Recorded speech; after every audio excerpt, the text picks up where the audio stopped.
சேரக்கூடாத ஒளிதனில் வாசம் பண்ணுகிற தேவன் சர்வ வல்லமை உள்ளவர். நான் ஆராதிக்கிறவர், அவர் பெரிய காரியங்களை செய்கிறவர். முழு பலத்தோடு கையை தட்டி சொல்லுங்க, இந்த மாதம் முழுவதும் என்னை கொண்டு அவர் செய்வது பயங்கரமா இருக்கும். என்னை கொண்டு அவர் நடப்பிக்கிறது அதிசயமானதா இருக்கும். என்னை கொண்டு அவர் செய்ய போகிறது அற்புதமானதா இருக்கும். எங்களை கொண்டு அவர் செய்ய போகிறது வல்லமை உள்ளதா இருக்கும். ஓ மகிமையானவரே, கரம் உயர்த்தி சொல்லுங்க பாப்போம். ஹல்லேலூயா ஓசனா, ஹல்லேலூயா ஓ இயேசுவே, ஹல்லே ஓசனா, ஹல்லே. ரெண்டு கரை உயர்த்தி ஹல்லேலூயா ஓசனா, ஹல்லேலூயா ஓசனா, ஹல்லேலூயா ஓசனா. எல்லா மகிமையும் எல்லா கனமும் உம்முடைய நாமத்திற்கே நாங்கள் செலுத்துகிறோம். நீர் ஒருவரே உயர்ந்திருப்பீராக. நாங்கள் சிறுகவும் நீர் பெருகவும் இருக்கும்படி நாங்கள் ஜெபிக்கிறோம். எங்களை ஆசீர்வதியும் இயேசு நாமத்தில் பிதாவே, ஆமென். கரங்களை உயர்த்தி அல்லேலூயா சொல்லுங்க. சத்தம் உயர்த்தி அல்லேலூயா சொல்லுங்க. கர்த்தருடைய நாமத்திற்கு மகிமையும் கனமும் உண்டாவதாக. இன்றைக்கு ஆண்டவர் நம்மோடு பேசுகிற வசனம் மத்தேயு 4ஆம் அதிகாரம் 21வது வசனத்தை நாம் வாசிக்க கேட்கலாம். மத்தேயு எழுதின சுவிசேஷ புஸ்தகம் 4வது அதிகாரம் 21வது வசனம். அவர் அவ்விடம் விட்டு போகையில் இரண்டு சகோதரராகிய செபதேயுவின் மகன் யாக்கோபும் அவன் சகோதரன் யோவானும் தங்கள் தகப்பன் செபதேயுடனே படகிலிருந்து தங்கள் வலைகளை பழுது பார்த்து கொண்டிருக்கிற போது அவர்களை கண்டு அவர்களையும் அழைத்தார். இன்னொரு வசனத்தை கூட சேர்த்து வாசிக்கலாம். லூக்கா எழுதின சுவிசேஷ புஸ்தகம் 5ஆம் அதிகாரம் 2ஆம் வசனத்தை வாசிக்க கேட்போம். லூக்கா எழுதின சுவிசேஷ புஸ்தகம் 5ஆம் அதிகாரம் 2வது வசனம். அப்பொழுது கடற்கரையிலே நின்ற இரண்டு படகுகளை கண்டார். மீன் பிடிக்கிறவர்கள் அவைகளை விட்டு இறங்கி வலைகளை அலசி கொண்டு இருந்தார்கள். முதல்ல வாசிக்கப்பட்ட வசனத்துல ஒரு வார்த்தை இப்படி சொல்லுகிறது, வலைகளை பழுது பார்த்து கொண்டு இருந்தார்கள்.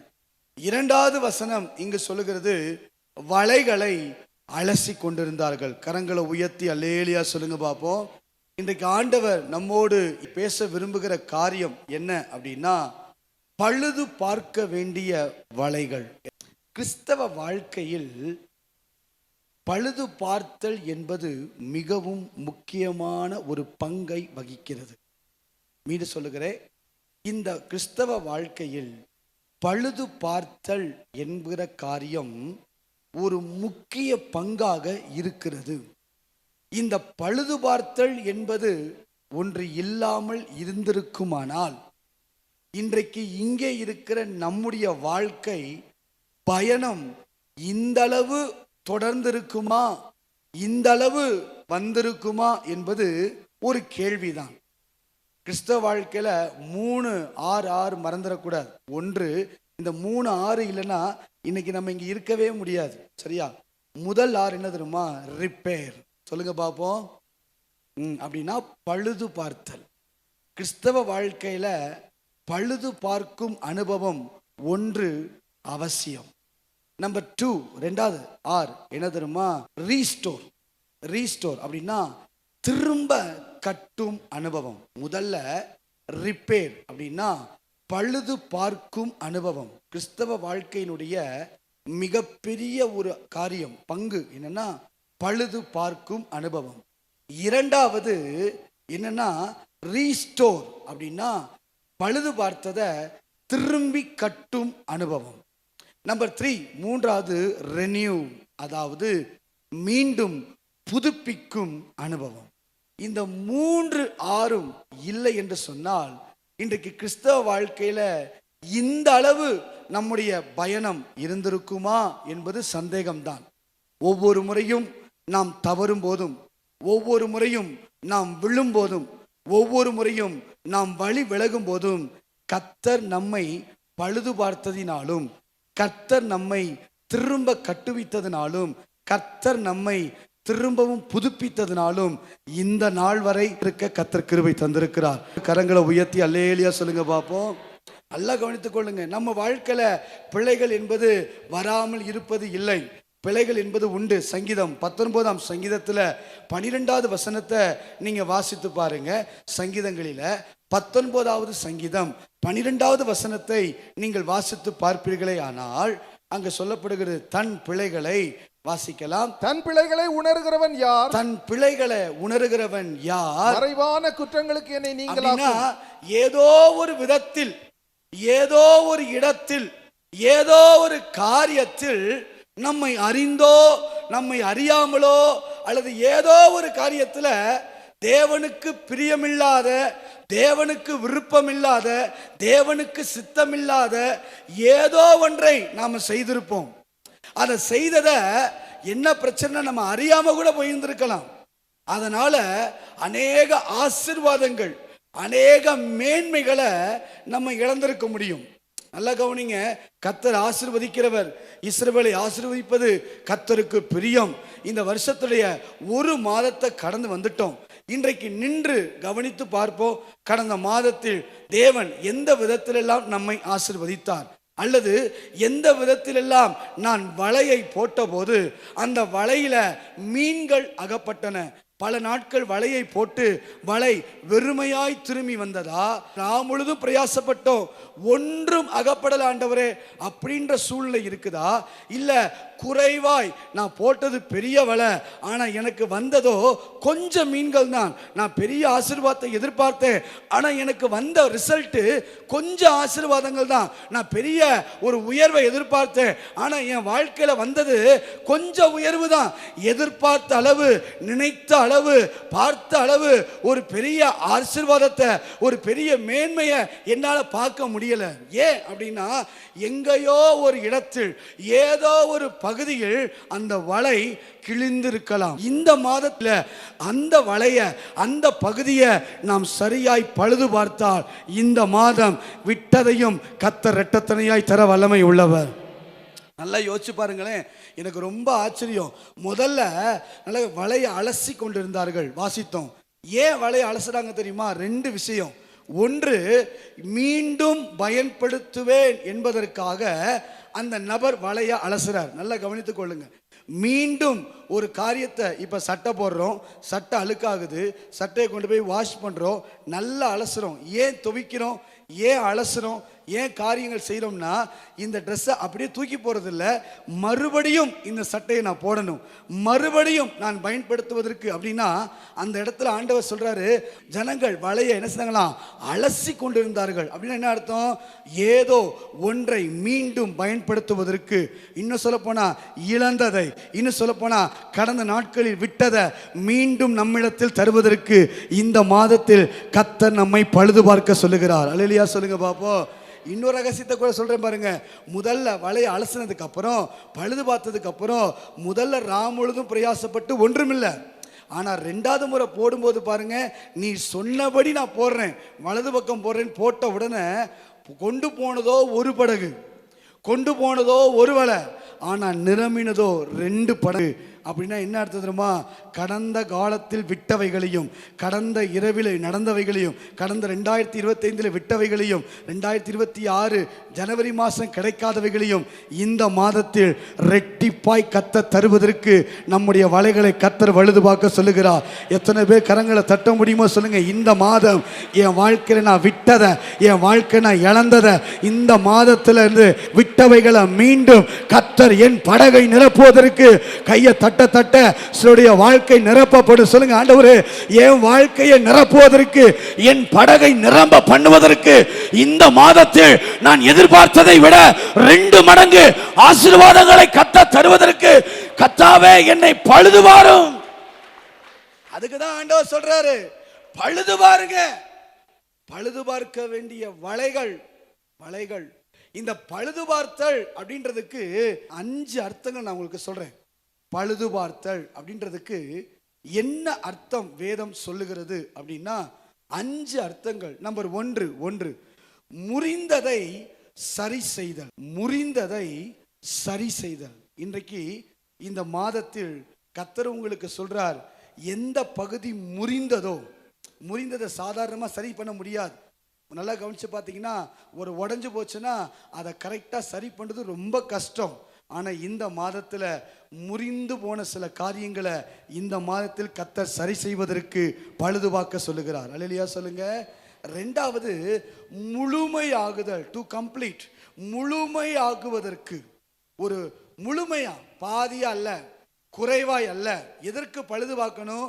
நான் விட்ட ஆசீர்வாதங்கள், நான் பெரிய வலையை எடுத்துட்டு போனேன், நான் இரவு நான் போட்டேன், ஒன்று அகப்படலை. இன்னொரு விஷயம் எதுமா, நான் போட்ட வலையில நான் எதிர்பார்த்த அளவு வரல, குறைஞ்ச மீன் தான் வந்துச்சு. நான் எதிர்பார்த்த அளவு ஆசீர்வாதங்கள் வரல, நான் எதிர்பார்த்த அளவு மேன்மைகள் வரல, நான் எதிர்பார்த்த அளவு என் வாழ்க்கையில எந்த அற்புதங்களும் நடக்கல. ஏன் நடக்கல அப்படின்னா, அந்த வலையை பழுது பாருங்க. எங்கேயோ ஒரு இடத்தில் ஒரு பலவீனம் இருந்திருக்கலாம், எங்கேயோ ஒரு இடத்தில் வலை பழுதடைந்து இருக்கலாம். இன்றைக்கு ஆண்டவர் சொல்றாரு, அந்த முழுமையான ஆசீர்வாதத்தை தருவதற்கு கர்த்தர் நம்மை பழுது பார்க்க விரும்புகிறார்.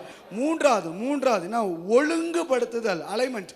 அதாவது இந்த பழுது பார்த்தலுக்கு 3 அர்த்தம்னா ஒழுங்குபடுத்துதல், சரிபடுத்துறார். எதையெல்லாம் சரியா இல்லையோ, எதையெல்லாம் தவறா இருக்குதோ, எதையெல்லாம் குறைவா இருக்குதோ, அதை எல்லாவற்றையும் சரிபடுத்தும் போது அந்த இடத்தில் கர்த்தருடைய வல்லமை, கர்த்தருடைய ஆசீர்வாதம், கர்த்தருடைய கிருபைகள் நம்மை கொண்டு பலப்படுத்த வல்லமை உள்ளது. கரங்களை உயர்த்தி. 4வது பயன்பாட்டிற்கு தயாராகுதல், டு எக்யூப் ஃபார் யூஸ். அதாவது பயன்பாட்டிற்கு, அதுவரை பயன்படல, கிழிந்த வளைய, பழுதடைந்த வளைய என்னால பயன்படுத்த முடியாது, பயன்படுத்தினாலும் அதுல பெரிய ஆசீர்வாதங்கள் கிடைக்காது. ஒரு பயன்பாட்டிற்கு நாம் மீண்டும் பயன்படுத்த, மீண்டும் கர்த்தர் நம்மை பயன்படுத்த விரும்புகிறார். ஏந்திரமா அலசுறாரு, கர்த்தர் நம்மளை மீண்டும் ஆசீர்வதிக்க, மீண்டும் பயன்படுத்த, மீண்டும் ஏதோ ஒரு காரியத்தை நம்மை கொண்டு செய்ய கர்த்தர் விரும்புகிறார். இந்த மாதத்துல இழந்தவைகளை மட்டுமல்ல, ஏன் கர்த்தர் அலசினார்னா, அலசாம தூக்கி போட்டு இருக்கலாம், பழுதடைஞ்சிச்சுன்னு தூக்கி போட்டிருக்கலாம். குயவன் கையில் உள்ள களிமண் கெட்டு போச்சுன்னு கர்த்தர் விடல. ஆனா அந்த குயவன் கையில கெட்டு போனாலும் மீண்டும் வேறே பாண்டமாய் வணைந்தது போல இந்த நாட்கள்ல சொல்லுங்க, என்ன கர்த்தர் பழுது பார்க்க போறாரு. நான் வலைய சரி பண்ண ஒப்பு கொடுக்க போறேன். அவர் என்ன அலச போறாரு, அவர் என்ன நடத்த போறாரு. அது நிமித்தம் எல்லா இழந்தவைகளை மீண்டும் ரெட்டிப்பாய் கர்த்தர் தரப்போகிறார். அஞ்சாவது என்னன்னா, மீண்டும் சரியான நிலைக்கு கொண்டு வருதல். 5 அர்த்தம். 1 முறிந்ததை சரி செய்தல், 2 முழுமையாக்குதல். பழுது பார்த்தலுக்கு என்ன அர்த்தம்?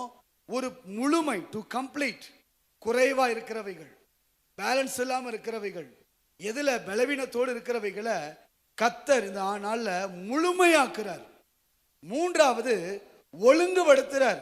அன்னைக்கு பலிபீடம் செப்பனிடப்பட்டு அது ஒழுங்குபடுத்தப்பட்டு நிறுத்த போது தேவ அக்கினி அந்த இடத்துல இறங்கினதை போல நம்ம வாழ்க்கையில எந்த பகுதிகள் எல்லாம் மகிமை இல்லாமல் இருக்கிறதோ, எந்த பகுதிகள் எல்லாம் தேவ பிரசன்னம் குறைகிறதோ, எந்த பகுதிகள் எல்லாம் தேவ வல்லமை, தேவ நடத்துதல் இல்லாமல் இருக்குதோ, அந்த பகுதியை ஒழுங்குபடுத்துவதற்கு என் தேவன் இந்த நாட்களில் வலைகளை பழுது பார்க்க விரும்புகிறார். அல்லேலூயா சொல்லுங்க பாப்போம்.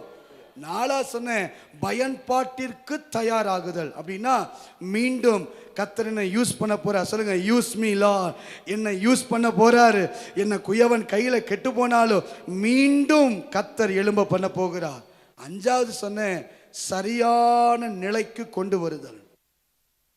நான் தப்பான வழியில போனேன், ஆனா கர்த்தர் என்னை சரியான பாதைக்கு கொண்டு வரார். அதனால நான் இன்னைக்கு செய்ய போகிற காரியம், பழுதான வலைகளை பார்க்க போகிறோம். பழுது பார்க்க வேண்டிய வலைகள். பொதுவா வலைகள்னு சொன்னா உங்களுக்கு இப்படி சொல்றேன், உங்க பொறுப்பா இருக்கலாம். வலைகள்னு சொன்னா உங்களுக்கு கர்த்தர் கொடுத்த கடமையா இருக்கலாம். வலைகள்னு சொன்னா ஊழியமா இருக்கலாம். வலைகள்னு சொன்னா ஒருவேளை குடும்பமா இருக்கலாம். வலைகள்னு சொன்னா உங்க பிள்ளையுடைய வாழ்க்கையா இருக்கலாம். ஏதோ ஒன்று கடந்த ஆண்டிலே பார்க்காத காரியம், ஏதோ ஒன்று நான் ரொம்ப எதிர்பார்த்தேன், என் பிள்ளை வாழ்க்கையில நடக்கல. குடும்பத்துல ஒரு பெரிய மாற்றத்தை எதிர்பார்த்தேன், நடக்கல. ஆண்டவர் என்னை ஆசீர்வதிக்கிறேன்னு சொன்னது உண்மைதான். ஆண்டவர் என்னை உயர்த்துவேன்னு சொன்னது உண்மைதான். அவர் வாக்கு கொடுத்தது உண்மைதான். வாக்கு தத்தத்தை நிறைவேற்றுவார்ன்றதை நம்புறது உண்மைதான். ஆனா நடக்கிற நிகழ்ச்சியை பார்த்தா ஒவ்வொரு முறையும் நான் படகை எடுத்துட்டு வந்து, ஒவ்வொரு முறையும் நான் பெரிதான எதிர்பார்ப்போடு, ஞாயிற்றுக்கிழமை வரும்போதெல்லாம் கர்த்தர் பேசுறாரு, உன்னை செய்வேன், நடத்துவேன். ஆனா அந்த வாரம் என் படகுலேருந்து நான் வலைய போட்டா, வலையை நான் இழுக்கும் போது ஒன்று இல்லாமையே வருது. சிலருக்கு ஏதோ ஒன்று ரெண்டு, ஏதோ சில காரியங்கள், ஏதோ தப்பித்தம் பிழைச்சோம், ஏதோ இந்த வாரத்தை ஓட்டணும், ஏதோ இந்த மாதத்தை கடந்து போனோம், ஏதோ ஒரு கடமையை அல்லது ஒரு காரியத்தை கடந்து போவதற்கு மாத்திரம்தான் இருக்க தவிர, எதிர்பார்த்த அளவு, நினைத்த அளவு, வேதம் சொல்லுது, நினைப்பதற்கும் வேண்டிக் கொள்வதற்கும் அதிகமான கர்த்தர் செய்வாரு. கர்த்தர் ஜெபத்தை கேட்கிறவர் அல்லவா. எனக்கு நினைப்பதற்கும் வேண்டிக் கொள்வதற்கும் நான் ஆராதிக்கிற தேவன் எப்படிப்பட்டவர்னா, அதிகமா, மோர். என் ஆண்டவர்கிட்ட லெஸ்ஸே இல்லையே, எல்லாமே அதிகம்தான். அவர்கிட்ட ஜெபம் கேட்டாலும் பதில் அதிகம்தான், எது கொடுத்தாலும் அதிகம்தான். ஆனாலும் ஏன் குறையுதுன்னா, ஏதோ ஒரு பகுதியில், ஏதோ ஒரு இடத்துல என் வலை கிழிந்து போய் இருக்கிறது. ஏதோ ஒரு பகுதியில் என் வலையில இன்னும் பழுது பார்க்காம நான் இருக்கிறேன். அதனாலதான் நான் எதிர்பார்த்த ஆசீர்வாதம், எதிர்பார்த்த நன்மை, எதிர்பார்த்த மேன்மை அது வரல. அப்ப நான் பழுது பார்க்க வேண்டிய வலைகள் என்ன என்பதை மட்டும் இன்னைக்கு காட்டி ஜெபிக்க கிருபை தருவாராக. என்னை நடத்தினார் அவர் நல்லவர், அவர் கிருபை என்றும் உள்ளது. பாதுகாத்தாரே அவர் நல்லவர், அவர் கிருபை என்றும் உள்ளது. பாதுகாத்தாரே அவர் நல்லவர், அவர் கிருபை என்றும் உள்ளது. என்னை நடத்தினார் அவர் வல்லவர், அவர் கிருபை என்றும் உள்ளது. பாதுகாத்தாரே அவர் நல்லவர், அவர் கிருபை என்றும் உள்ளது. ஜெயம் தந்தாரே அவர் நல்லவர், அவர் கிருபை என்றும் உள்ளது. தேவ கிருபை என்றும் உள்ளது, அவர் கிருபை என்றும் உள்ளது. அவரை போற்றி துதித்து பாடி அல்லேலூயா அல்லேலூயா சொல்லுங்க. பழுது பார்க்க வேண்டிய வலைகள், ஒரு 3 வலைகளை உங்களுக்கு மேஜர், நிறைய வலைகள் இருந்தாலும், நிறைய பகுதிகள் நம்ம வாழ்க்கையில பழுது பார்க்க வேண்டிய இடங்கள் இருந்தாலும், ஒரு 3 மிக முக்கிய இடங்களை கொடுக்க கர்த்தர் கிருபை தருவாராக. நம்பர் 1, சங்கீதங்களிலே 51ஆம் சங்கீதம் 11வது வசனம். சங்கீதங்களில் 51வது சங்கீதம் 11வது வசனம். உமது சமூகத்தை விட்டு என்னை தள்ளாமலும், உமது சமூகத்தை விட்டு என்னை தள்ளாமலும். போதும், உமது சமூகத்தை விட்டு என்னை தள்ளாமலும். முதலில் ஒரு மனிதன் தன்னுடைய வலைய பழுதுபார்க்கணும்னா, எந்த பகுதியை பழுதுபார்க்கணும்னா, தேவ உறவு என்னில் எப்படி இருக்கிறது என்பதை பழுது பார்க்கணும். கரங்களை உயர்த்தி சொல்லுங்க பார்ப்போம். தேவ உறவு. நல்லா கவனிங்க. இந்த வார்த்தையை சொன்னது சாதாரணமான நபர் அல்ல. இந்த வார்த்தையை சொன்னது இஸ்ரவேலுக்கே வாழ்ந்த ராஜா. அவர் சொல்றாரு, ஒரு தவறு செய்ததுக்கு அப்புறம் அந்த தவறு உணர்த்தப்படும் போது அவர் தேவ சமூகத்தில் போய் ஜெபிக்கிறார். தாவீது ஜெபிக்கும் போது சொல்லுகிற வார்த்தை பாருங்க. நம்மளா தான் என்ன சொல்லியிருப்போம்? இப்படி சொல்லி ஜெபிச்சிருப்போம், ஆண்டவரே எந்த சூழ்நிலையிலும் என் பட்டத்தை என்னிடத்திலிருந்து பறித்து கொள்ளாதீங்க. ஆண்டவரே எந்த சூழ்நிலையிலும் என் ஸ்தானத்தை மட்டும் நீங்க எதுவும் செய்திராதீங்க. ஆண்டவரே எனக்கு கொடுத்த ஆசீர்வாதத்தை மட்டும் நான் இழந்துடவே கூடாது. ஆண்டவரே நீங்கள் கொடுத்த அந்த பதவியை, அந்த பகுதியை மட்டும் நான் விட்டுடக்கூடாது. இப்படித்தான் நாம ஜெபிச்சிருப்போம். ஆனா இங்க சங்கீதக்காரனாகிய தாவீது எப்படி ஜெபிக்கிறார் பாருங்களேன். எனக்கு பதவியை பத்தி கவலை இல்லை, எனக்கு பட்டத்தை பற்றி கவலை இல்லை, என்னுடைய பணக்கார தன்மையை பற்றி கவலை இல்லை, என்னுடைய ஆஸ்தி அந்தஸ்துகளை பற்றி கவலை இல்லை. எனக்கு இருக்கிற ஒரே கவலை தெரியுமா? உமது சமூகத்தை விட்டு என்னை தள்ளாதிரும் ஆண்டவரே. நம்ம வாழ்க்கையில் வலைய அலசும் போது இன்னைக்கு நீங்கள் வலைய அலசணும். எப்படி அலசணும்னா, முதல்ல அலசும் போது நீங்கள் பார்க்க வேண்டிய, செக் பண்ண வேண்டிய முதல் பகுதி, தேவ உறவில் நான் எந்த அளவு இருக்கிறேன், தேவ உறவில் நான் எந்த அளவு நிற்கிறேன். ஒருத்தர் கட்டாயப்படுத்தி அல்லது ஏதாவது ஒரு பிரச்சனை நேரத்தில் மாத்திரம் அல்லது ஒரு ஆசீர்வதிக்கப்பட்ட நேரத்தில் மாத்திரம் நான் கர்த்தரை தேடி வரேனா, இல்லை எப்போதும் அவர் உறவு எனக்கு வேண்டும், எப்போதும் அவர் அன்பு எனக்கு வேண்டும், எப்போதும் அவர் முகத்தில் தான் நான் நிற்கணுன்ற நம்பிக்கையோடு வந்து நிற்கிறோமா? யோசித்து பாருங்க. ஆதாம் ஏவாளை குறித்து உங்களுக்கு தெரியும். ஆதாம் ஏவாள் அவங்க வாழ்க்கை நடந்த விஷயம் என்ன? நல்லா கவனிச்சு பாருங்க. உறவு உடையும் போது மறைவு வெளிப்படும். உறவு உடையும் போது மறைவு வெளிப்படும். நல்லா கவனிச்சு பாருங்களேன். அவங்க கர்த்தர் சமூகத்துக்கு வரும்போதெல்லாம், கர்த்தர் தோட்டத்தில் உலாவும் போதெல்லாம், முகத்துக்கு முன்பதாக வரும்போதெல்லாம் பாவம் இல்லாத போது அவர் தேடி ஓடி வந்தாங்க. ஆதாமே நீ எங்கேன்னு சொல்லும்போது, இதோ இங்கே ஆண்டவரே. நம்ம வீட்டில் சில பிள்ளைங்கெல்லாம் பார்த்துருக்கீங்களா? பேரண்ட்ஸ் விளையாடுவாங்க, பிள்ளைய காணா போனது போல அந்த பேரை சொல்லி, நீ எங்கே இருக்க, நீ எங்கே இருக்க தங்க பிள்ளை, நீ எங்கே இருக்கேன்னு சொல்லும்போது அது வந்து சொல்லும், நான் இங்கே இருக்கேன். அது சொல்லும், நான் இங்கே இருக்கேன். ஐயோ பிள்ளைய காணாமே, தேடலையே அப்படி சொன்ன உடனே அந்த பிள்ளை ஓடி வந்து, நான் இங்கே இருக்கேன், நான் இங்கே இருக்கேன். ஏன் அப்படின்னா அதுக்கு தெரியும் தன் அப்பா கிட்ட வந்து நிற்கணும். அப்படி வந்தவங்க தான் ஆதாமும் ஏவாளும்.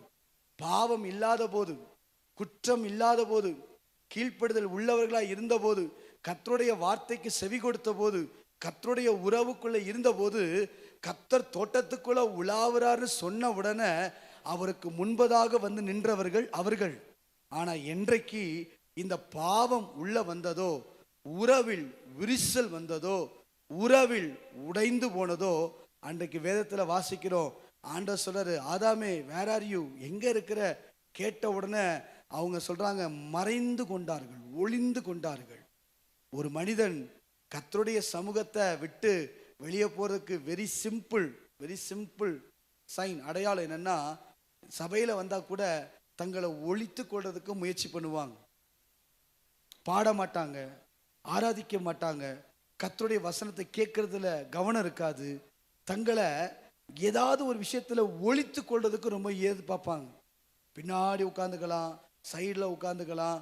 அந்த பாடி ஆராதிக்கும் போது நல்லா கை அசைச்சு, ஏன் கையெல்லாம் கட்டப்பட்டிருக்குன்னா அதான் காரணம். ஏன் கையை தூக்கி ஆராதிக்க முடியல, சத்தம் உயர்த்தி கர்த்தரை பாட முடியல, ஏன் தேவ அந்த காரியத்துக்குள்ள வர முடியலன்னா வெரி சிம்பிள். அவங்களுக்குள்ள அந்த தேவ உறவு, அந்த தேவனோடு இருக்கிற அந்த ஜெப வாழ்க்கை, தேவனோடு இருக்கிற அந்த ஐக்கியம் அவர்களுக்கு இல்லாமல் போயிருந்திருக்கும்.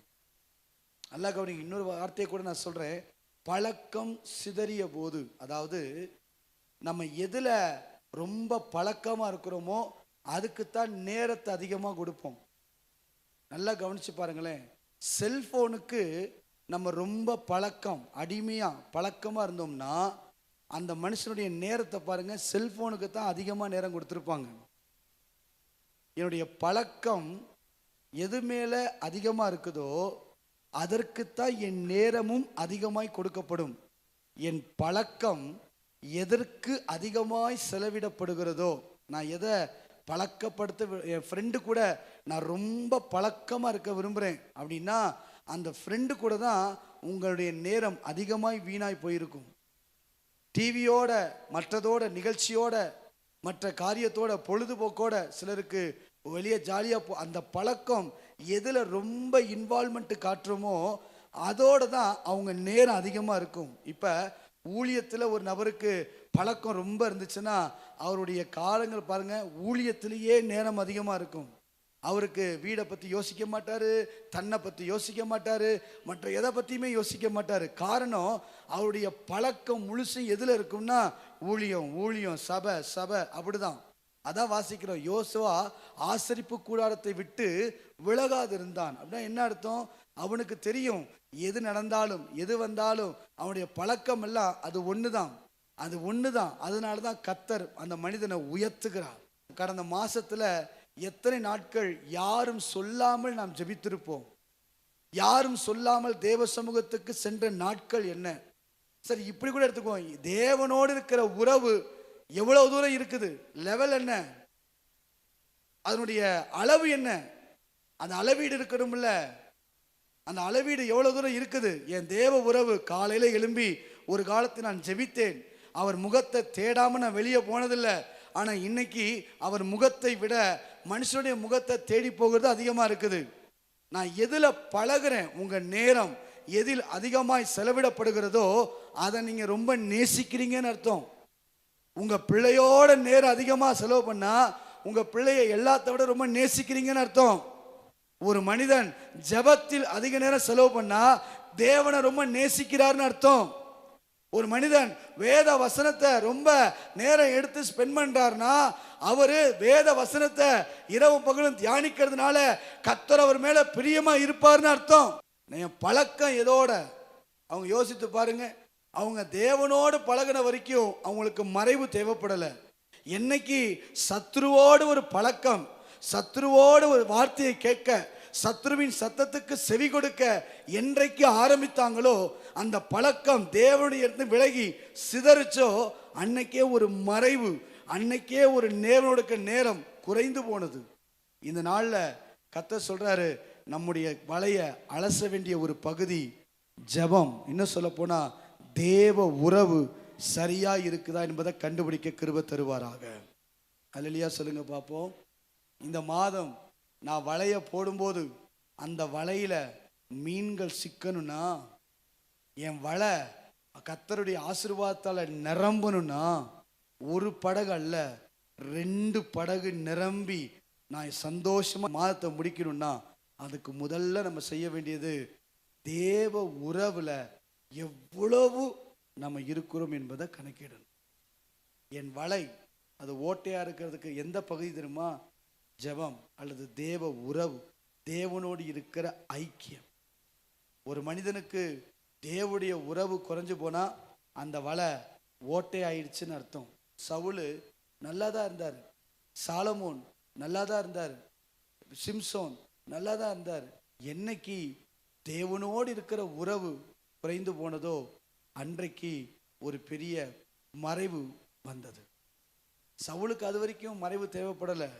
எப்ப அமலேக்கியர் கொண்டு வந்ததை இல்ல எல்லாத்தையும் வெட்டிட்டேன் எல்லாம் செஞ்சு முடிச்சிட்டேன்னு சொன்னாலும் தனக்கானதை எடுத்துக்கொண்டானோ அந்த மறைச்சானோ அன்னைக்கு முடிஞ்சு போச்சு. தாவீது வாழ்க்கையில் அப்படிதான், சிம்சோனுடைய வாழ்க்கையில் அப்படிதான், சாலமோனுடைய வாழ்க்கையில் அப்படிதான். சாலமோன் தேவனுக்கு பயந்த ஒரு மனிதன், நல்லா தான் இருந்துச்சு, நல்லா தான் போச்சு. ஆனா என்னைக்கு அந்நிய ஸ்திரீகள் அவன் இருதயத்தை வலுவ பண்ணினார்களோ, விக்கிரகத்துக்கு ஆண்டவர் 3 முறை எச்சரித்தும் அந்த மனிதன் கர்த்தருடைய சத்தத்துக்கு செவிகொடாமல் தேவனுடைய உறவை விட்டுட்டு மற்ற அந்நிய காரியத்துக்கு போய் செலவு பண்ண ஆரம்பித்தானோ அந்த மனிதனுடைய வாழ்க்கை மாற தொடங்கியது. ஆண்டவரே, உங்க உறவு நான் சரியா இருக்க கிருபை தருவாராக. அல்லேலூயா. நான் என்ன செய்தாலும் அதை ஜெபத்தோட தான் செய்யணும். ஒரு தீர்மானத்தோட சொல்லுங்க, இந்த மாதம் முழுசும் காலையில எழும்புனா செல்போன் அல்ல, மனிதர் அல்ல, மற்ற யாரும் அல்ல, உம்முடைய முகத்தையே நான் தேடுவேன் ஆண்டவரே. கரம் உயர்த்தி சொல்லுங்க பார்ப்போம். உங்க முகத்தை மட்டும்தான் நான் பார்க்க போறேன். நீங்க வேணா பாருங்க, அவர் முகத்தை தேடி பாருங்க. வலைய சாதாரணமா போடுங்க, கிழிந்து போகத்தக்க மீன்களை கர்த்தர் நமக்கு தர போறார். நம்பர் 2, ரெண்டாவது நியாயாதிபதிகள் 16ஆம் அதிகாரம் 20வது வசனம். ரெண்டாவது, எதை வலையை பழுது பார்க்க வேண்டும் என்று கர்த்தர் விரும்புகிறார் அப்படின்னா நியாயாதிபதிகள் 16ஆம் அதிகாரம் 20வது வசனம். அப்பொழுது அவள் சிம்சோனே பெலிஸ்தர் உன்மேல் வந்து விட்டார்கள் என்றாள். அவன் நித்திரை விட்டு விழித்து கர்த்தர் தன்னை விட்டு விலகினதை அறியாமல் எப்போதும் போல உதறி போட்டு வெளியே போவேன் என்றான். நல்லா கவனிங்க. ரெண்டாவது, நான் எதை சொல்ல வரேன்னா, எதை வலையை அலசும் போது கவனிக்கணும். ஒன்று தேவ உறவு, ரெண்டாவது தேவ பிரசன்னம்.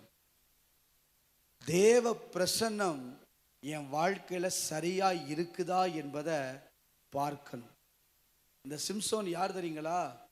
கர்த்தருடைய ஆவியானவர் தன்மேல் இருப்பதை அறிந்தவர். கர்த்தருடைய ஆவியானவர் தன்மேல் நிரப்பப்பட்டிருக்கிறத பல முறை கண்டவர். ஒரு முறை நிரப்பின போது கோட்டையினுடைய எல்லையை அந்த கதவையே உடைச்சிட்டு போனார். சாதாரணமானதில்ல, மலை மேலே ஏறினான், செங்குத்தான் இருக்கிற மலையில. ரெண்டாவது முறை அவன் இறங்கின போது 300 நரிகளை பிடிச்சி சாதாரணமா பெலிஸ்தீருடைய வயல்வெளிக்குள்ள விட்டாள். யோசிச்சு பாருங்க.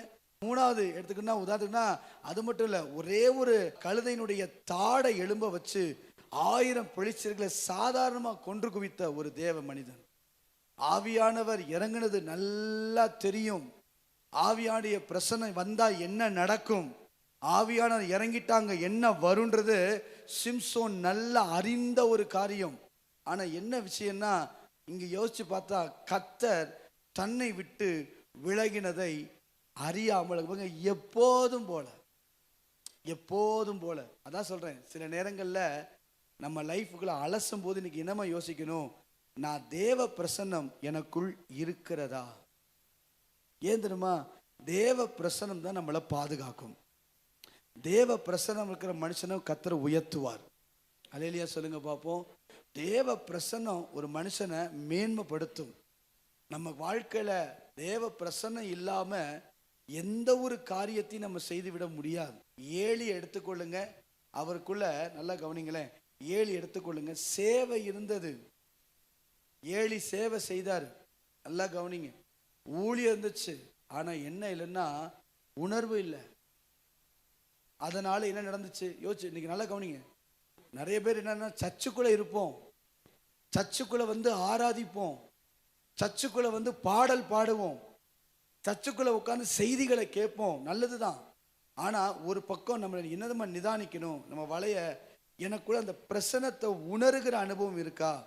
என் சரீரத்துல, என் ஆத்துமாவில், என்னுடைய காரியத்துல ஒரு ஃபில்னஸ், ஒரு நிரப்பப்படுகிற ஒரு அனுபவம். கர்த்தர் நிரப்புறார். நிரப்பின மனுஷன் கை கட்டி நிற்க முடியாது. நிரப்பின மனுஷன் பாடாம இருக்க முடியாது. நிரப்பின மனுஷன் அந்நிய பாஷை ஒருத்தர் சொல்லி பேச வேண்டியதில்லை, ஒருத்தர் சொல்லி ஆவியை நிரம்ப வேண்டியதில்லை, ஒருத்தர் நடத்தி செய்ய வேண்டியதில்லை. தேவ பிரசனம் ஒரு மனிதனுக்குள்ள இருந்தா ஆட்டோமேட்டிக்கா அவங்க இருதயம் துதிக்க ஆரம்பிக்கும். நல்லா கவனிங்க. ஏலிக்கு இங்க எல்லாம் இருந்துச்சு. இது நிமித்தம் நடந்த என்ன தெரியுமா? 1 சாமுவேல் 4ஆம் அதிகாரம் 21ஆம் வசனத்தை வாசிங்க. 1 சாமுவேல் 4ஆம் அதிகாரம் 21வது வசனம். தேவனுடைய பெட்டி பிடிபட்டு கீழே பாருங்க, மகிமை இஸ்ரவேலை விட்டு போயிற்று. எல்லாம் இருந்துச்சு, ஊழியெல்லாம் இருந்துச்சு, எல்லாம் இருந்துச்சு. என்ன இல்லை அப்படின்னா தேவ பிரசனத்துடைய அந்த தொடுதல், அந்த தேவ பிரசனத்தை உணரக்கூடிய அனுபவம் இல்லை. அதனால எல்லாம் இருந்து மகிமை போயிருச்சு. சிம்சோனுக்குள்ள அந்த எப்பவும் போல இன்னைக்கு நம்ம நினைக்கிறோம், எப்பவும் போலதான் சர்ச்சுக்கு வரேன், எப்பவும் போலதான் நான் ஆராதிக்கிறேன், எப்பவும் போலதான் நான் சபைக்குள்ள நிற்கிறேன், எப்பவும் போல சர்வீஸ் முடிஞ்சு ஏதோ நான் சந்தோஷமா போறேன் அப்படின்னு நம்ம நினைக்கிறோம். ஆனா இன்னைக்கு கர்த்தர் இந்த மாசத்துல ஆண்டவர் நிரப்பணும், ஆண்டவர் தரணும், ஆசீர்வதிக்கணும், உயர்த்தணும், மேன்மைப்படுத்தணும், வாக்குதத்தை நிறைவேறணும்னா கர்த்தர் எதை பழுது பார்க்க சொல்றாருன்னா தேவன் நமக்கு தந்த பிரசன்னத்தை கர்த்தர் நம்மை பழுது பார்க்க சொல்லுகிறார். இன்னைக்கு இருக்கான்னு செக் பண்ணுங்க. நான் நிரம்பும் போது அந்த ஃபில்னஸ், நான் சர்ச்சுக்குள்ள வந்துட்டு நான் வெளியே போகும்போது எனக்குள்ள அந்த திருப்தி, எனக்குள்ள அந்த சந்தோஷம், எனக்குள்ள அந்த நிறைவு, ஆவியானுடைய நிறைவு, ஆவியானுடைய சந்தோஷம், ஆவியான தருகிற மகிழ்ச்சி எனக்குள்ள இருக்குதான்னு பார்க்கணும். அது இருந்தாதான் கர்த்தர் கூட இருக்கிறாருன்னு அர்த்தம். ஒருத்தர் பாட சொல்லி அல்ல, ஆட்டோமேட்டிக்கா பாடலாம். அல்லேலூயா சொல்லுங்க பார்ப்போம். மனம் திரும்புதல் இல்லாதனால, உணர்வுகள் இல்லாதனால, நிறைய நான் எழுதி வச்சேன், நல்லா கவனிச்சு பாருங்க. ஆசீர்வாதங்களையே பிரியப்படுத்துறதுனால தான் இதுக்குள்ள நம்ம வர கண்டுபிடிக்க முடியல. நம்ம நினைச்சிட்டு இருக்கிறோம் கர்த்தர் ஏன் கூட இருக்கிறாரு, கர்த்தர் ஏன் கூட இருக்கிறாரு. இல்ல, அதை நம்ம செக் பண்ணணும். இன்னைக்கு சொல்றாரு, பழுது பாருங்கப்பா, வளைய பழுது பார். தேவ பிரசன்னம் நமக்குள் இருக்கிறதா? நான் எந்த காரியத்தை செய்தாலும், அன்னைக்கு யோசேப்பு எந்த காரியத்தை செய்தாலும் கர்த்தர் காரியத்தை வாய்க்க பண்ணினார். ஏன் கர்த்தர் வாய்க்க பண்ணினார்? கர்த்தர் அவனோடு கூட இருந்தார். தேவன் கூட இருந்தார். தேவன் கூட இருந்தால் அந்த மனுஷனுடைய வாழ்க்கை ஒரு பெரிய ஆசீர்வாதத்தை கொண்டு வரும். அல்லேலூயா சொல்லுங்க பாப்போம். மூன்றாவது நல்லா கவனிங்க. நான் இன்னொரு அர்த்தம் கூட சொல்ல முடியும். கன்னிகைகள், 10 கன்னிகைகள், மத்தேயு 25ஆம் அதிகாரம் 10ஆம் வசனத்தை வாசிச்சு பார்த்தீங்கன்னா 10 கன்னிகைகள் இருந்தாங்க. விளக்கு இருந்துச்சு, ஆனா எண்ணெய் இல்லை. நல்லா புரிந்து கொள்ளுங்க, மீண்டும் மீண்டும் சொல்றேன். விளக்கு இருந்துச்சு, 5 பேர் புத்திசாலி, 5 பேர் புத்தி இல்லாதவர்கள். ஏன் அப்படின்னா எல்லார் கையிலையும் விளக்கு இருந்துச்சு, ஆனா எண்ணெய் இல்லை. மீண்டும் சொல்ல முடியும், என் கையில விளக்கு இருக்கிறதுனால நான் பரலோகத்துக்கு போயிடுவேன்னு சொல்ல முடியாது. என் கையில அந்த சொல்யூஷன் பைபிள் இருக்கிறதுனால நான் போயிடுவேன், அதெல்லாம் முடியாது. எண்ணெய் இருக்குதா, தேவ பிரசன்னம் இருக்குதா, தேவனுடைய அபிஷேகம் இருக்குதா, தேவனுடைய அந்த பிரசன்னத்துடைய அந்த நிரப்புதல் இருக்குதா, அது இருந்தாதான் மணவாளன் வரும்போது அதை பற்ற வைக்க முடியும். மணவாளன் வரும்போது எரிய வைக்க முடியும். மணவாளை பார்க்கும்போது அது எரியும் போது கர்த்தர் நம்மை அழைத்து கொண்டு போக வல்லமை உள்ளவர். ஆண்டவர், இந்த பிரசன்னத்துடைய அந்த வல்லமையை எனக்குள்ள தாங்க ஆண்டவரே. கரங்களை உயர்த்தி அல்லேலூயா சொல்லுங்க பார்ப்போம். மூன்றாவது தேவன் தந்த குடும்பத்தின் வலை. சரியா? எபிரேயர் 11ஆம் அதிகாரம் 7வது வசனம் வாசிக்கலாம். எபிரேயர் 11வது அதிகாரம் 7வது வசனம். விசுவாசத்தினாலே நோவா தற்காலத்திலே காணாதவைகளை குறித்து தேவ எச்சரிப்பு பெற்று பயபக்தி உள்ளவனாகி தன் குடும்பத்தை ரட்சிப்பதற்கு வேலையை உண்டு பண்ணினான். நல்லா கவனிங்களேன், தன் குடும்பத்தை ரட்சிப்பதற்கு. நல்லா கவனிங்க. நம்முடைய குடும்பத்தில் ஏதாகிலும் பழுது இருக்கா? நம்முடைய பிள்ளைகள் வாழ்க்கையில் ஏதாவது ஒரு பகுதியில் பழுது இருக்கா? இன்னைக்கு செக் பண்ணுங்க. ஆண்டவரே, என் குடும்பத்துக்குள்ள ஏதாவது ஒரு இடத்துல, என் கணவருக்குள்ளேயோ மனைவிக்குள்ளேயோ பிள்ளைகளுக்குள்ளேயோ ஏதாவது ஒரு இடத்துல, யோபு 1ஆம் அதிகாரம் 5ஆம் வசனம் சொல்லுது, அவன் குடும்பத்தில் பிள்ளைகளுக்காக பலியிட்டாராம். அப்ப தேவ சமூகத்தில் குடும்பத்திற்காக நம்ம வலைய பழுது பார்க்கணும். அது ரொம்ப முக்கியம். குடும்பம் தான் தேவனால் ஏற்படுத்தப்பட்ட ஒன்று. இங்க பாருங்க, இதே இந்த நோவா கர்த்தருடைய கண்கள்ல கிருபை பெற்ற ஒரு மனுஷன். உலகமே சாபமா இருந்த போது, உலகத்தையே அழிக்கணும் முற்பட்ட போது, கர்த்தருடைய கண்களில் நோவாவுக்கோ கிருபை கிடைத்தது. வாசிக்கிறோம். அதுக்கப்புறம் கர்த்தர் ஜலத்துல உலகத்தை அழிச்சார். யோசிச்சு பாருங்க, அழிச்சதுக்கு அப்புறம் சாபம் இல்லை, அழிச்சதுக்கு அப்புறம் பாவம் இல்லை, அழிச்சதுக்கு அப்புறம் எந்த நோய்கள் இல்லை, அழிச்சதுக்கு அப்புறம் எந்த சபிக்கப்பட்ட வார்த்தைகளும் இல்லை. ஆனா நோவா வெளியே கொண்டு வந்தோடனே அங்க ஆதியாமத்தில் வாசிச்சு பார்த்தீங்கன்னா, நோவா வெறித்து குடித்ததுக்கு அப்புறம் தன் குடும்பத்துக்காக ரட்சிப்புக்காக பேழையை செஞ்ச மனுஷன், அதே நோவா வாயில சாபம் வருது. ஏன் தெரியுமா? பழுது பார்க்கறதுல விட்டாச்சு. கர்த்தர் நம்மளை பழுது பார்க்க விரும்புகிறார். நிறைய இருக்கு, 3 மட்டும்தான் நான் சொல்லியிருக்கிறேன். 1, ஒரு மனுஷனுக்கு பழுது பார்த்தல் என்பது ரொம்ப அவசியம். இன்னைக்கு செய்தியின் தலைப்பு சொல்லுங்க பார்ப்போம். பழுது பார்க்க வேண்டிய வலைகள். பழுது பார்க்க வேண்டிய வலைகள். எந்த பகுதிகளெல்லாம் வலை கிழிந்திருக்குதோ அந்த பகுதிகளெல்லாம் வலை பழுது பார்க்கப்படுமானால் இந்த மாதம் கர்த்தர் மீன்களை, ஆசீர்வாதத்தை நமக்கு தரும் மாதம். அல்லேலூயா. நான் மீண்டும் மீண்டும் சொல்றேன், அங்க போட்டது முதல் வலை போட்டப்ப அங்க வெறுமை தான். கவலைப்படாதீங்க, போன மாசம் எதிர்பார்த்த அளவு கிடைக்கல, ஆனா இந்த மாசம் பழுது பார்த்து கர்த்தர் சொன்னபடி வலைய போடுங்க.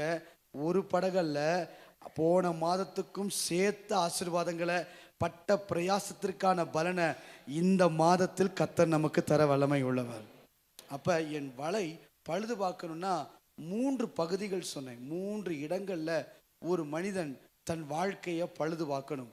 ஒன்று தேவ உறவு. தேவ உறவு ஒரு மனிதனுக்கு ரொம்ப முக்கியம்.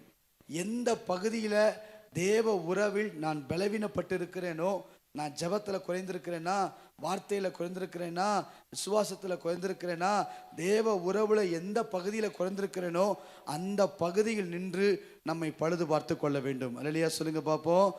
2வது வாசிக்கிறோம், தேவ பிரசன்னம். தேவ பிரசன்னம் நிறைவாய் இருக்கிறதா? நான் பலிபீடத்தை செப்பிடும் போது கர்த்தர் அக்கினியை இறக்குறாரா? எனக்குள்ள அந்த பிரசன்ன தாக்குதல் இருக்குதா? எனக்குள்ள அந்த ஃபீலிங், நான் செய்தி முடிச்சுட்டு வீட்டுக்கு போகும்போது அந்த பிரசன்னத்தோடு நான் கடந்து போறேன்னா, எனக்குள்ள அந்த பிரசன்னம் ஜெபிக்கும் போது அந்த பிரசன்னம் இருக்குதா? செக் பண்ணுங்க, கர்த்தர் ஆசீர்வதிப்பார். 3வது ரொம்ப முக்கியமானது, தேவன் தந்த குடும்பத்தை பழுது பாருங்கள். அல்லேலூயா சொல்லுங்க. அல்லேலூயா. நான் சொல்றேன், கொர்நேலியு நல்லா கவனிங்க. அப்போஸ்தலர் 10ஆம் அதிகாரம் 2வது வசனத்தை வாசித்து பாருங்க. அப்போஸ்தலர் 10ஆம் அதிகாரம் 2ஆம் வசனம் சொல்லுது, கொர்நேலியு அங்க பாருங்க, தன் வீட்டையும் கர்த்தர் என்ன செய்தாராம்? தேவ பக்தி உள்ளவனும் தன் வீட்டார் அனைவரோடும் தேவனுக்கு பயந்தவன். எப்படி காப்பாற்றி வச்சிருக்கிறார் பாருங்க. தன் வீட்டார் அனைவரோடும். இன்னைக்கு வந்திருக்கீங்க, இந்த மாசத்திலிருந்து உங்க குடும்பத்தை பழுது பார்க்க கிருபை தருவாராக. சின்ன கசப்பா இருந்தாலும் அதை சரிப்படுத்திடணும். சின்ன இருந்தாலும் அதை உடனே சரிப்படுத்தணும். சரிப்படுத்திக்கிட்டே வாங்க, கர்த்தர் மீன்களை நிரப்பிக்கிட்டே இருக்க போறாரு. அல்லேலூயா. சரிப்படுத்திக்கிட்டே வந்து பாருங்களேன். சரிப்படுத்தி போடுங்க. கர்த்தர் ஒரு படகல்ல 2 படங்க கர்த்தர் இந்த மாதம் நிரப்ப போறார். அல்லேலூயா சொல்லுங்க பாப்போம். கண்களை மூடி நாம் செபிக்க போகிறோம். ஆண்டவரே, இன்னைக்கு செய்தியுடைய தலைப்பின்படி சொல்லுங்க பாப்போம். பழுது பார்க்க வேண்டிய வலைகள். என் வாழ்க்கையில எந்த பகுதியெல்லாம் பழுது பார்க்கணுமோ அந்த பகுதியெல்லாம் பழுது பார்க்க கர்த்தாவே எனக்கு கிருபையை தந்துரும். ஆமென். Thank you Father. Thank you Holy Spirit. கண்களை மூடி, எந்த தேவனால் நிச்சயம் நான் ஆசீர்வாதம் பெற்றுக்கொள்ளுவேன். உந்தன் வசனம் கை கொள்ளுவேன். உந்தன் வழிகளில் நான் நடந்திடுவேன். எந்த தேவனால் நிச்சயம் நான் ஆசீர்வாதம் பெற்றுக்கொள்ளுவேன். உந்தன் வசனம் கை கொள்ளுவேன். உந்தன் வழிகளில் நான் தேசத்தில் நான் ஆசீர்வாதமா இருப்பேன். வேளையிலும் ஆசீர்வாத தேசத்தில் நான் ஆசீர்வாத இருப்பேன். ஓ, வேளையிலும் ஆசீர்வாத என் வீட்டில் ஆகார குறைவில்லையே. தேவைகள் ஒன்றும் தடையில்லையே. என் வீட்டில் ஆகார குறைவில்லையே.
அப்படியே கரங்களை உயர்த்தி இன்னைக்கு கேட்ட செய்தியின் தலைப்பை போல சொல்லுங்க, பழுது பார்க்க வேண்டிய வலைகள்.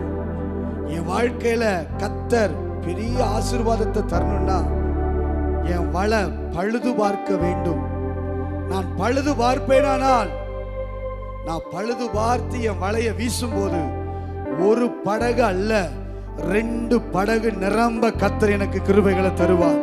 2 படகு நிரம்ப ஆசீர்வாதங்களை இந்த மாதத்தை தருவார். 2 படகு நிரம்ப எனக்குள்ள செழிப்பை தருவார். 2 படகு நிரம்ப நான் எதிர்பார்த்ததை விட, நான் நினைத்ததை விட, நான் யோசித்ததை விட, கடந்த ஆண்டுகளை விட, கடந்த மாதத்தை விட என் வாழ்க்கையை தேவன் ஆசீர்வதிக்க வல்லமை உள்ளவர். பழுது பார்க்க வேண்டிய வலைகள் ஒன்று, நான் சொன்னேன், தேவ உறவு என்கிற வலை.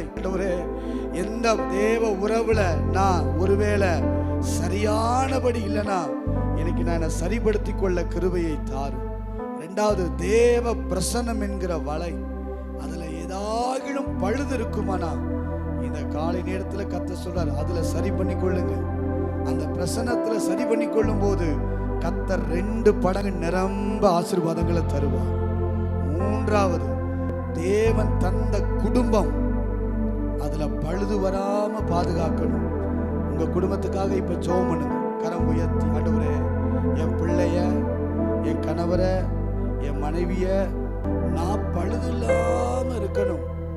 ஒரு ஆசீர்வாதம் என் வாழ்க்கையில வரணும்னா என் குடும்பத்துக்குள்ள இருக்கிற இந்த பழுதுகள் மாற என் அர்ப்பணிக்கிறேன்னு சொல்றவங்க கரங்களை உயர்த்தி அர்ப்பணிங்க பார்ப்போம். கரங்களை உயர்த்தி, ஆண்டவரே, பழுது பார்க்க வேண்டிய வலைகளை சரியாய் பார்த்து அலசி உயர்த்தப்பட்ட கரங்களிலிருந்து வீசப்படுகிற வலைகள் அனைத்தும் நிரம்புவதாக.